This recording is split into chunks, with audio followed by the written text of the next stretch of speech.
Live. Live. Thanks for warning me. Hello. Hey, Micah.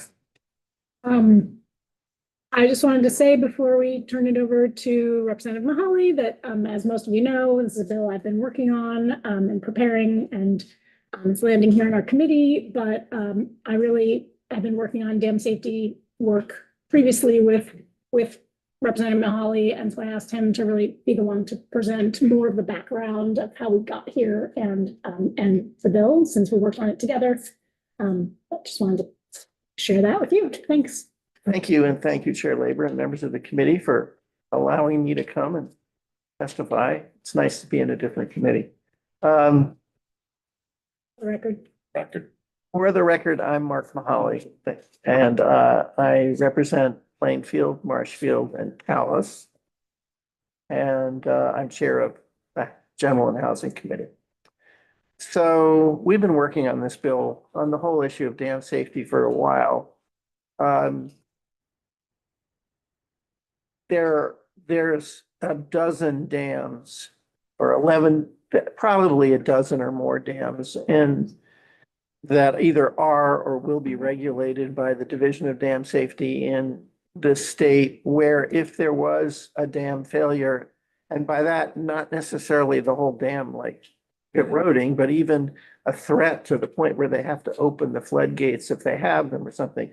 There's about a dozen where there'll be over 1,000 lives at risk. And there's a lot more, 33 dams with over 100 lives at risk. And you know, this whole area is problematic for government because it's very difficult for government to deal with situations which are very low probability, but really terrible results.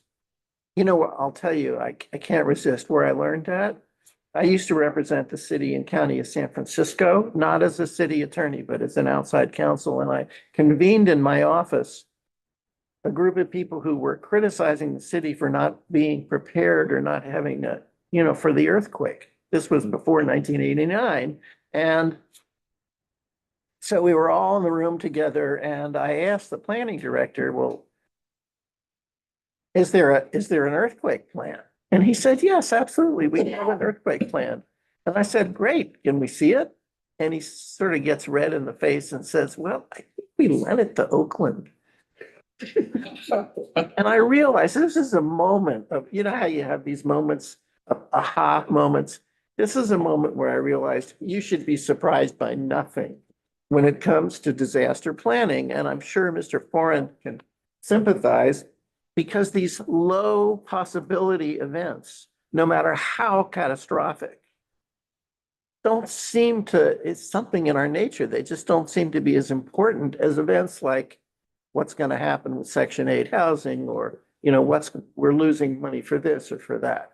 And in fact, the planning often is attacked.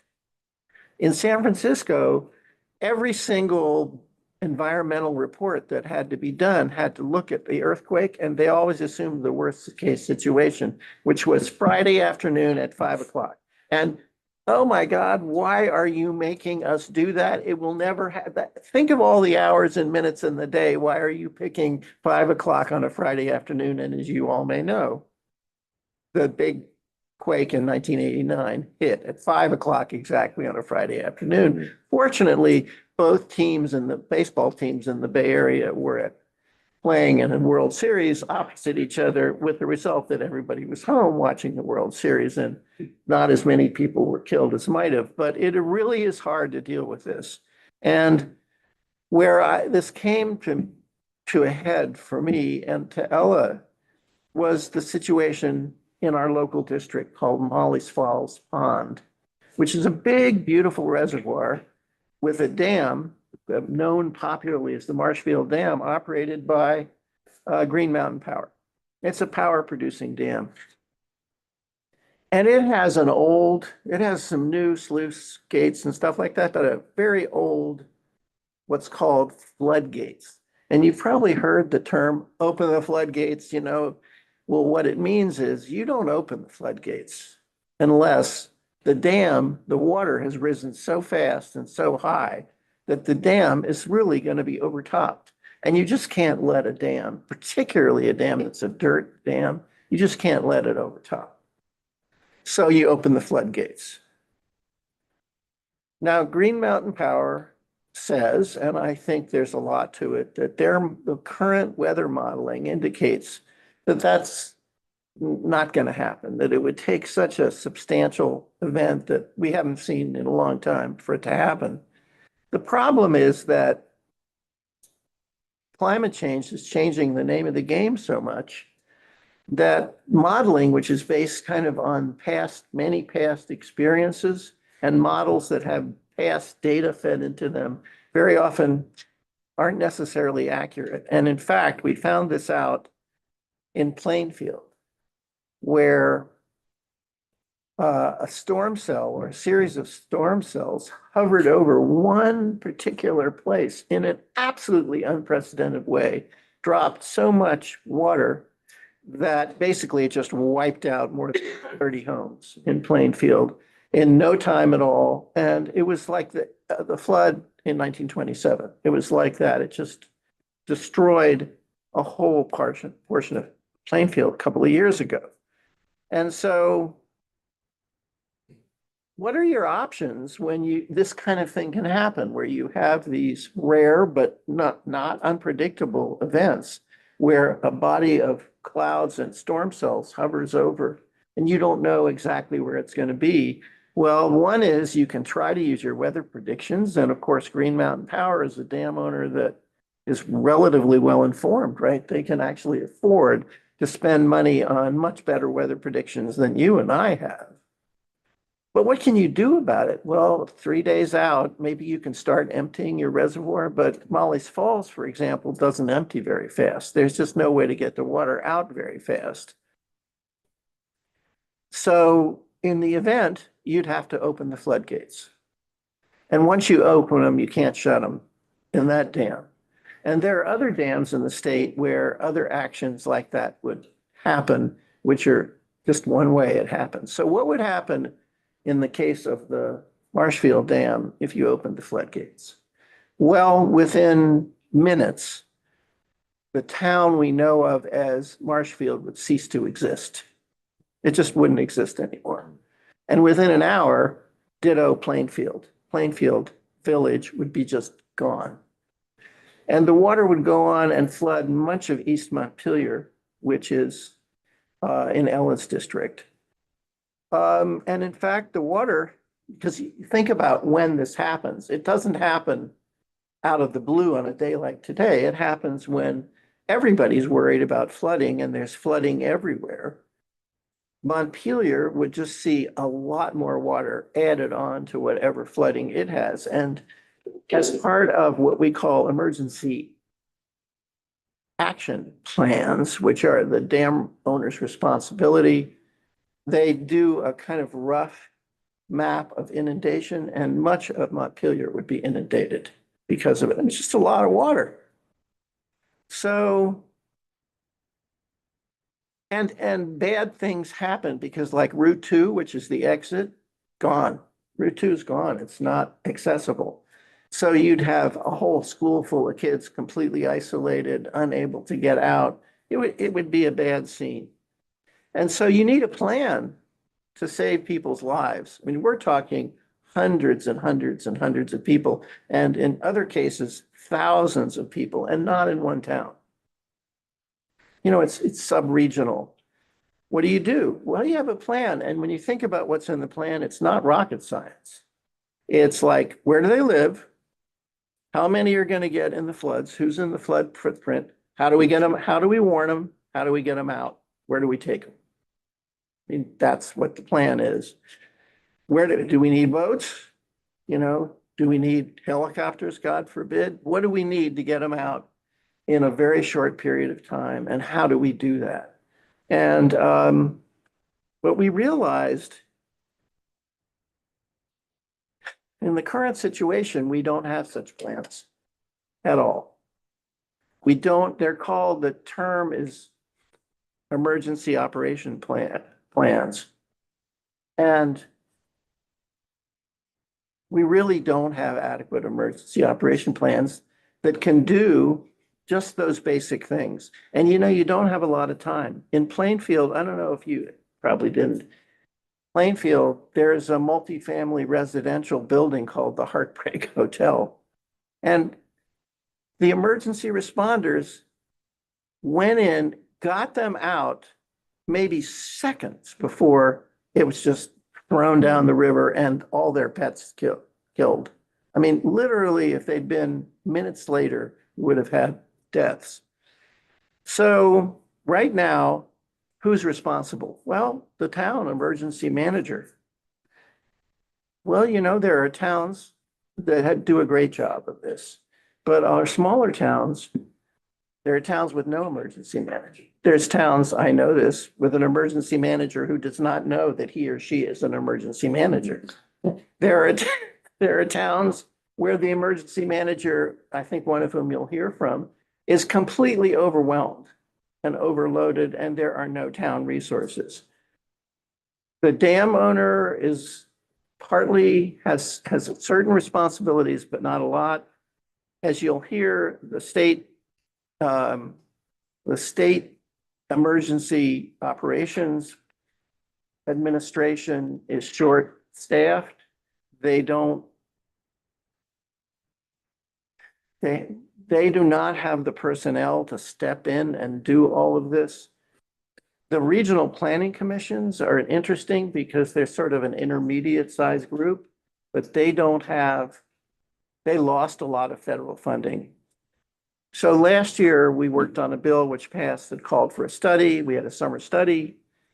Like a lot of summer study committees, it had a lot of stakeholders and ended up concluding that there wasn't much that could be done. Does this sound familiar? And but that the regional planning commissions might be ideal, but there was no money, and that the towns knew the lay of the land, but maybe they should be responsible. But of course, that didn't deal with the fact that many towns are often involved. And so it did say we should consider a pilot program. So this bill, which you will get a walkthrough of in a minute, what this bill does is, I think the most important thing the bill does, there's a tendency to say, well, if you want a high hazard, you know, the dams are ranked by hazard. And there's a lot of high hazard dams. High hazard dam is defined as possibly, I think, one person could die, and there's how many? It's just any time. I know, but how many, like 89 or 90? 73? 74, something like that, 74 high hazard dams. And so there's a tendency to say, well, let's do all the high hazard dams, and that takes money and time. And so this bill says, no, we want to focus on the really worst situations because we don't have a lot. So let's start with the dams that are over 1,000 lives at risk. And so what it does is it creates a pilot program and funds it minimally, and gives the State Division of Emergency Management the responsibility of running a pilot for 2 dams that are state-owned with over 1,000 lives at risk, and complete the plan, like how many lives at risk, where do they live, how do we get them out, where do we put them, who does it, what's involved. Complete the plans and report to the legislature by mid-28. So it gives them all the second half of, if this bill passes, of 26, all of 27, and half of 28. So it's 2 years to put this together and get back to us. And it contemplates that the division would complete emergency operation plans for all dams where over 1,000 lives are at risk by 2030 and all over 100 lives at risk at 2031. And the rest, it doesn't say anything about the rest. We're just trying to operate within a world where we have limited resources. But in the end, I just say where I don't want to be, I don't want to be in a situation where something really bad happens and everybody's saying, where the hell were you guys? You know, why are we here? I don't think we should be there. Even if it's a low probability, it's not low enough and it sure isn't zero. Happy to answer any question.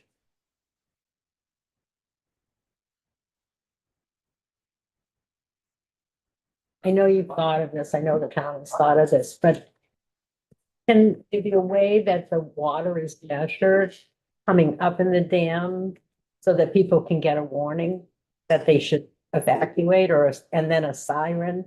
Yes, It's really, okay. yes. And I In fact, know- but I'll tell you that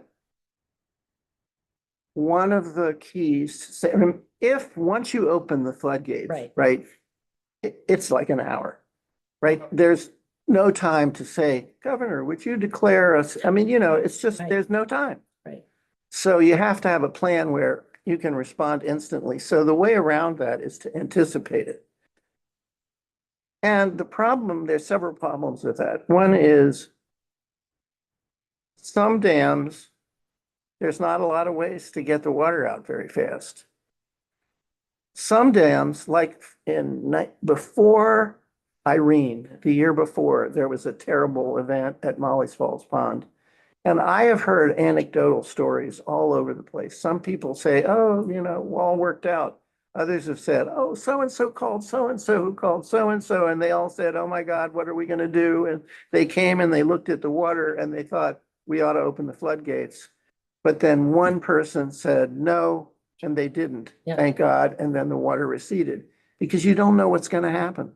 but I'm talking about evacuation, You can have telephone trees, you can geotag Oh, houses. like a siren. And you They can, said yes, there are evacuate towns. now. One of the towns, Chittenden, a small town, has done a great job. They have you can do sirens, you can do telephone warning, there are things that can be done. You can call people ahead of time and say, you should pack up, get ready. Yeah. You can do that, Okay, but somebody has to do it. right.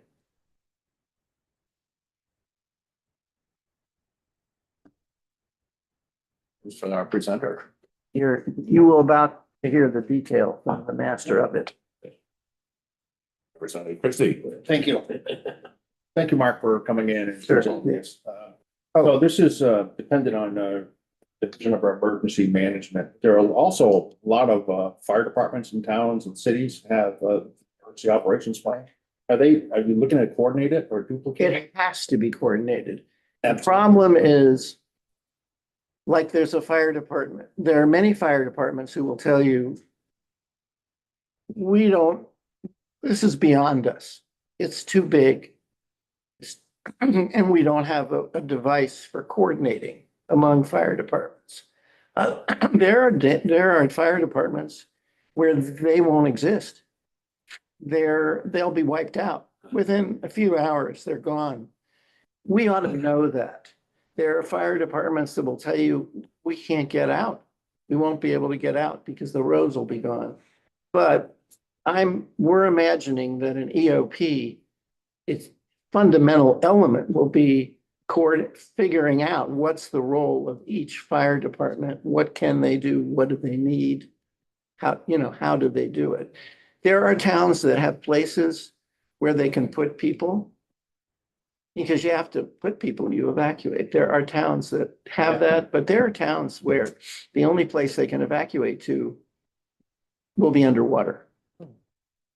Oh, I fully understand. Yeah, but yes. I'm a member of a fire department Okay. that has a local emergency operations plan and evacuation drills, and a place to locate people if you can get to them. Where is If you that? can get to them. Where is, yeah. So I think they're a fundamental component of this.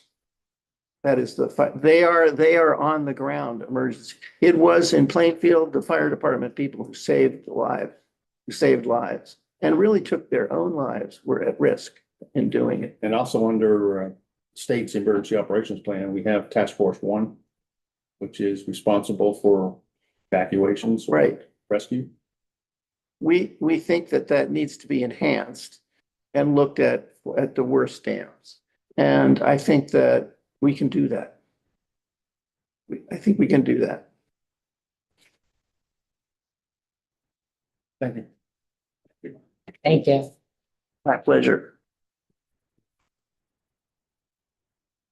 And I apologize, but I had to take a phone call. Well, at least you're forward. Steve could be in for it. I gotta go back. Thanks, Mark. Good afternoon. This is Michael Grady with Legislative Council. I think Rep. Mahaly gave you a lot of background, but I think it's worthwhile to review that background and the context a little bit more. A few years ago, you started looking at inventorying dams in the state and identifying all the dams and where they were, and then classifying all those dams according to the standards for classification. As Rep. Mahaly said, there's high, significant, and low. High is when there's any risk of loss of life, significant, where the failure would result in probable loss of economic loss or environmental disruption. And low is when there is basically no probable loss of life and low economic or environmental damage. So ANR, DEC, they're the ones in charge of that program. They're the ones in charge of inventorying. They're the ones in charge of approving dams, approving modifications to dams, breaches to dams. They are the ones that are supposed to go out and do the assessments of high, significant, or low. But then you have, and underneath that program, the dam owner is required to come up with an emergency action plan, which Rep. Mahaly referenced. So the EAP. And the EAP is there's components of it, flood zone, what to do in terms of like immediate failure, et cetera, but it's not the entire regional response. In addition to DEC, there's Vermont Emergency Management, and there are statutory requirements underneath the Emergency Management Chapter 10 VSA Section 6 that each town and city of the state shall establish a local organization for emergency management in accordance with the state emergency management plan and program. And so those plans are called LEMPs, the local emergency management plan. As part of the LEMP, there needs to be an EOP. And the EOP is the emergency operations plan for a dam when there would be a failure of that dam. And that is on the multi-municipal, regional, it's supposed to be multi-municipal and regional. What it happens though is, as Rep. Mahaly said, you have the different municipalities with different abilities and different scale of what they can do. And it's expensive, right? If you're going to be prepared, you need equipment. If you're going to be prepared, you need vehicles. And you have to, if they're going to be serviceable, you have to replace them on a schedule. And so when you were doing the Flood Safety Act, General Assembly doing the Flood Safety Act in 2024, the question came up of like, who is responsible for the EOP? And you had the study committee, and the study committee met and basically how to do dam operations planning. And it's a good report. It is, and it provides a ton of information, like what are the high hazard dams, where the high hazard dams with potential loss of life, it shows you, examples of it's a really good report, but it doesn't make a final recommendation. It gives you alternatives. And one of the alternatives is to require Vermont Emergency Management to be in control, if not responsible for doing the emergency operations plans for dams. But as Rep. Mahaly said, they don't have the staff to do it for every one of the high hazard dams. They don't have the staff to do it for every dam. And even if they were to contract that out for every dam, that would be significant expense. Consultants would be, they'd be making a lot of bank. But, so what this bill does is not do it all the way, not every EOP by VEM, not the dam owner doing the EOP, not the municipalities doing the EOP, not the regional planning commissions. Like the regional planning commissions on paper, that sounds like, oh, they're the regional entity. They're the ones that can coordinate the town. Not every municipality is part of a regional planning commission. And not all of them are part of the same planning commission. And a dam might go into different planning commissions, areas of different planning. So you have this really kind of fractured, underfunded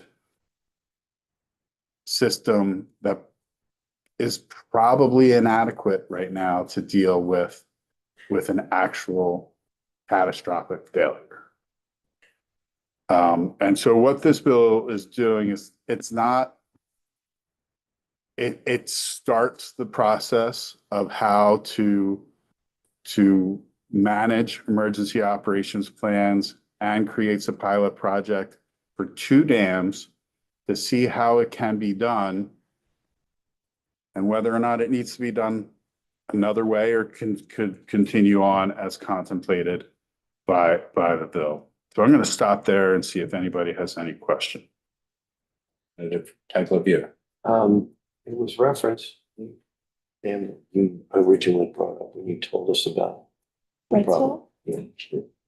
These floodgates, I had a misconception about floodgates. I thought they were easy to open and easy to close, but apparently not all dams have that ability. All of these dams are so different. When you go and you might not even know you're on a dam. Like some of these dams are just earth berms. You go play golf. You're probably gonna walk by 1 or 2 dams while you're playing golf.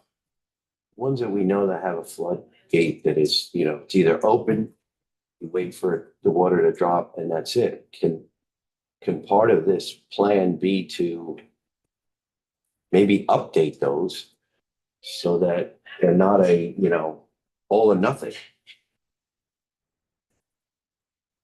I mean, Imagining cost is gonna be what is the prohibitor. well, there's costs and there's also things like the FERC license for the dam and what the FERC license says and how that plays into it and whether or not under the FERC license, they have that schedule for review and repair of the dam. And, most of these are not going to be FERC dams. Most of these are going to be DEC regulated dams, but there's this subset of dams that was pre-FERC, but was generating electricity that PUC was regulating.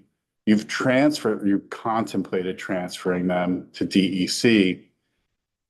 I say contemplate because when you said that they will be transferred, you also said that they should look to see if FERC should take jurisdiction over any of those dams.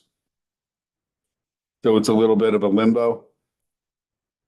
And it's probably long odds that FERC will take any of them. If FERC doesn't want the hassle, but they are generating electricity. The dam owner wants one uniform ownership and regulator. That's the kind of thing that you're looking at.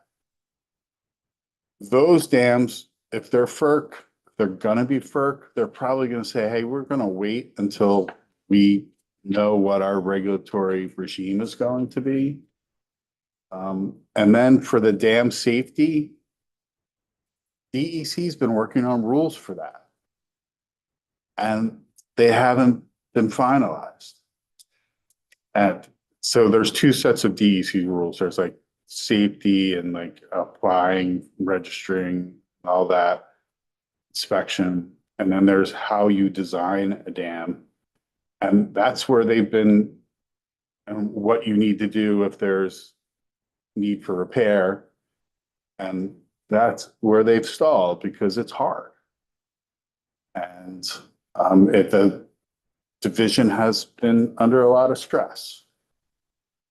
And so just saying, oh, just make them fix it. Well, fix it to what standard? And who's gonna then pay for that?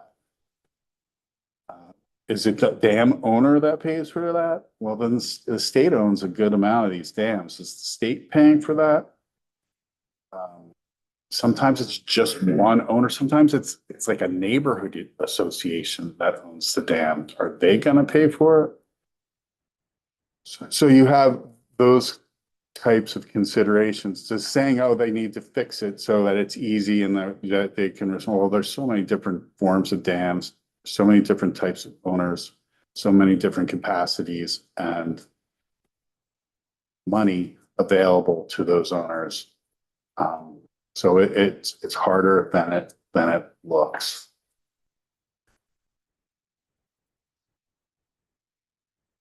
Just to add to that, though, there is a revolving loan fund that the dam safety program operates, and there is a capital bill, or pieces of the capital bill that are aimed at fixing.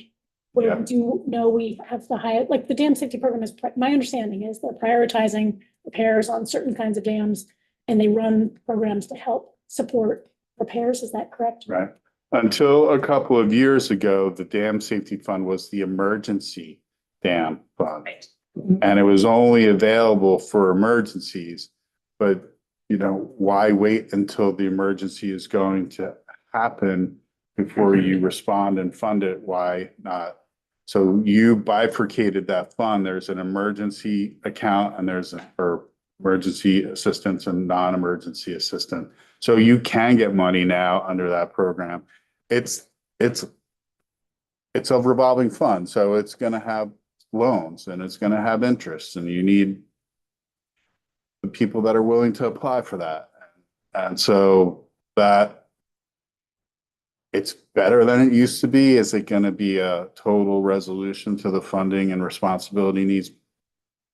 Likely no, but it's better than it was. So let's talk about the bill then. So H778, as I referenced earlier, DEM, they have that requirement that municipalities in town come up with the local emergency management plan. And so within that chapter of law, 20 VSA, after 1 or 2, there's a new section that's added on dam safety and emergency operations plans. So if DEC classifies a dam as high hazard potential, remember, they're the ones that classify the dams, the Division of Emergency Management in coordination with DEC shall complete or fund the completion of an emergency operation plan for the dam according to the requirements of this section. This goes into effect on passage. This becomes existing law and existing requirement right away. There is a pilot project later on in the bill, but this is immediately, as soon as it's passed, becomes effective. The Division of Emergency Management completes the EOP on or before January 15, 2030, if a dam has a population at risk of 1,000 or more persons. Rep. Mulholland noted that there were 11. And on or before January 15, 2031, if a dam has a population at risk of 100 or more, but fewer than 1,000 persons. There are actually 22. When you add it up, it's 33. So there would be 33 dams total that VEM would be doing an EOP for. And in order to ensure the sufficiency of the EOP, we're on page 2, line 15, and to protect public lives and property, the division coordinates with the owner of the dam regarding the substance and application of the EOP. And that coordination shall include collecting input from municipal officials, emergency responders, regional planning commissions, and other relevant interested persons located in the regional area that would be inundated if the dam were to fail. It's that EOP has to be developed so it sufficiently prepares municipal and regional entities to respond to dam failure in a manner that protects public lives and property, including identification of alternative routes for emergency responders if highways and roads are flooded. Upon completion of the EOP, the division gives every municipality in that area of potential inundation a copy of the EOP. And the division may hire a contractor to complete an EOP. There's no, long-term funding for that. If there's going to be money for it, you're probably going to have to contemplate in the future how much these EOPs are going to cost, and that's partly what the pilot project's going to be about. The division already has requirements to do local emergency templates and et cetera training.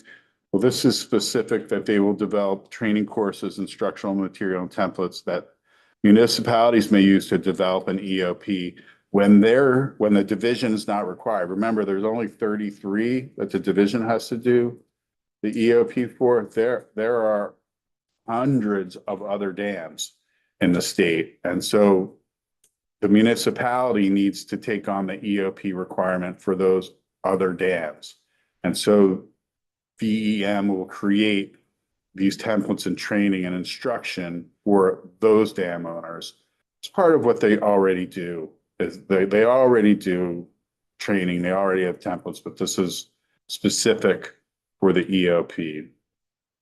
And for each EOP prepared, under the section or voluntarily prepared by municipality, VEM, in consultation with DEC, will consult with the Vermont Center for Geographic Information to identify within the inundation zone where persons would reasonably be expected to deliver work or that persons would reasonably be expected to otherwise occupy.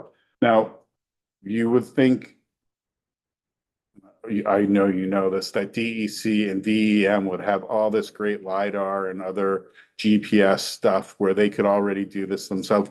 They don't have the capacity to do that, but right now, but the Vermont Center for Geographic Services should be able to go further than what the two departments have the ability to do right now with that type of technology.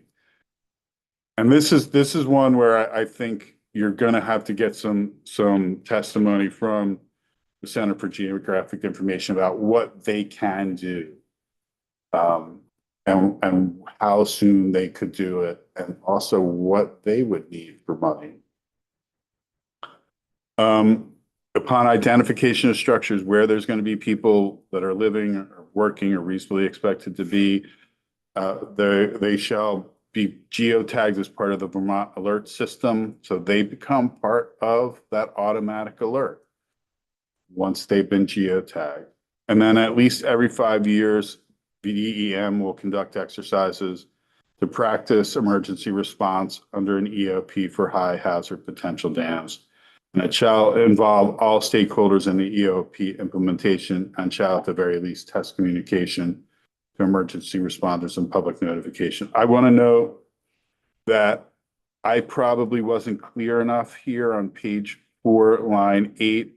Is it each high hazard potential dam, or is it each high hazard potential dam with a population risk of 100 or more persons? Because that significantly will reduce the number of trainings that would have to go on. And that is me. And I was reading over the bill over the past couple of days and I'm like, oh, that could be clarified depending on what you want. And then section 2, there was a lot of feedback in the drafting of this bill from the sponsors and from others that indicated that the governor couldn't declare a state of emergency without municipal approval for an evacuation if there was a dam failure. And no one could really point to where that requirement was or was not. But there is a provision in the emergency management chapter that said, in order for all hazards event to be declared by the governor that there has to be consultation with the legislative body, the municipality, the city or town manager, or the mayor. But there's a sentence added here that this section now shall not be construed to prevent the governor or the director of emergency management without municipal approval from requiring evacuation of an area subject to inundation from a dam failure.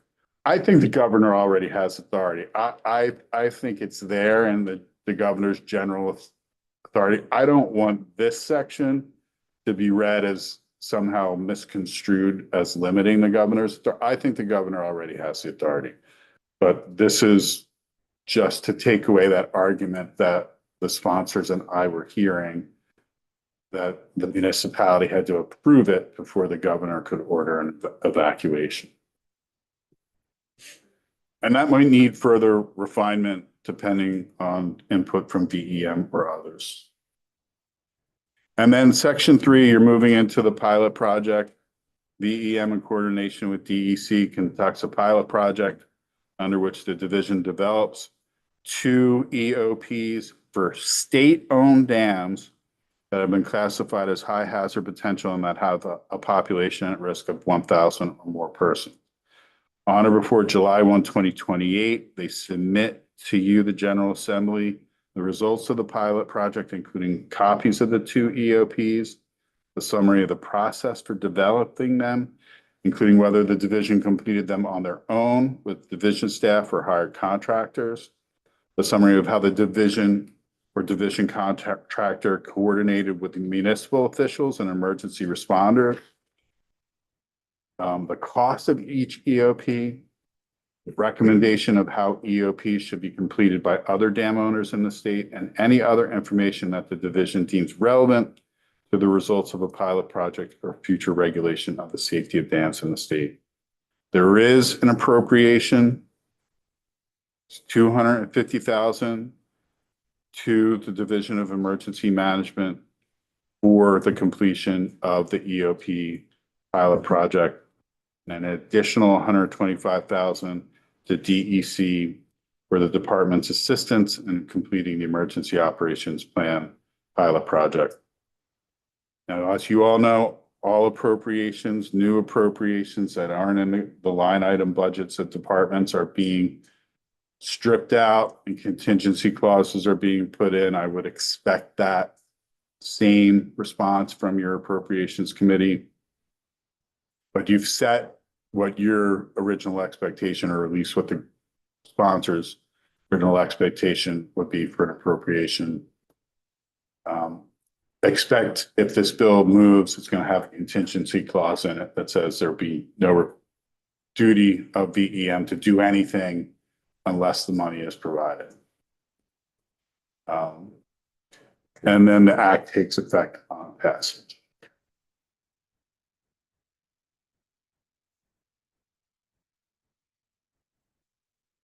Any questions? Are there any thank you. Are there any provisions for schools to plan?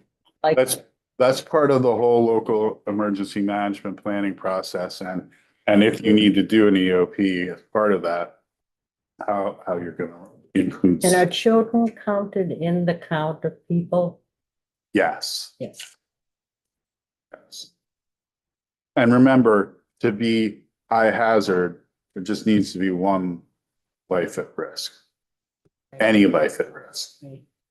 But then they do 3 stages of the potential of loss of life.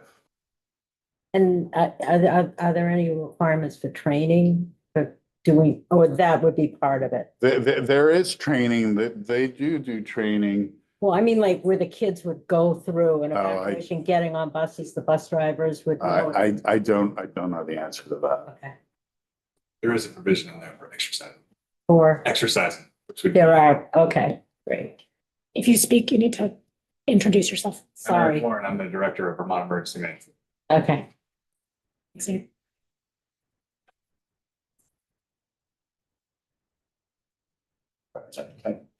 Michael, can you just describe a little bit more about, if you know, when they say over 1,000 people, how they're counting those lives.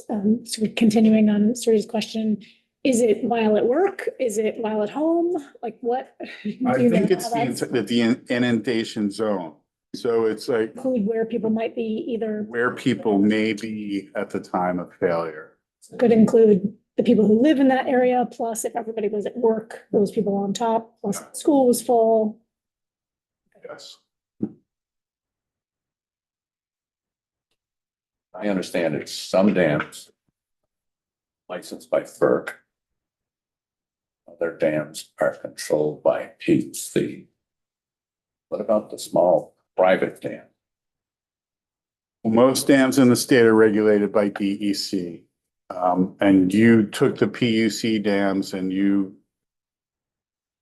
you're in the process of transferring them to DEC for intent and purposes. That DEC is regulating them, but there's this potential out for them, which probably won't happen. And then there are the FERC dams. And then there are the Corps of Engineers dams. And so there are 4 or 5 entities that regulate dams in the state. DEC regulates the most by far.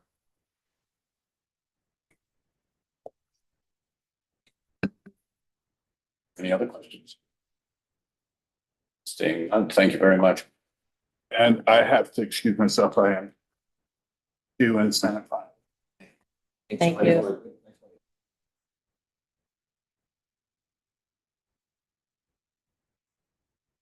Next one is due at 2:15. Presenters available? They're not, They're not. we're waiting on representatives. Good. Thank you. We're good.